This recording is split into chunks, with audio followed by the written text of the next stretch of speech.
this is Mr. Black here. We got our annual turkey competition that we do every year. That we started last year was our first one, so this is our second one that we're doing. Students get together in teams to create scrap metal turkey out of scrap metal. And these are some of the turkeys that we have in the competition. Now, what's fun about this competition, not only teams get together to work together to collaborate and to have creativity and critical thinking, these turkeys also get to be auctioned off for a sub for Santa, so it's also going for a good cause. So these turkeys are up for auction on Friday during the competition as they're being judged. They're also up for auction so people can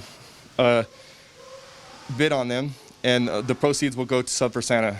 This is our turkey beak, made out of 2 horseshoes and a bunch of scrap metal, and it looks fantastic.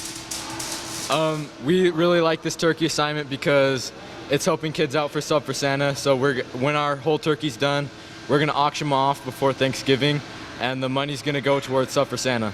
This is our turkey for the project, and it has a moving beak. We got the body of the bird right here, and then here's the head. It'll attach right here, and it'll hopefully turn out good. So I like this turkey activity that our welding teacher's done for us this year, and it just like really helps us bring everybody together and build like this really cool project that people love.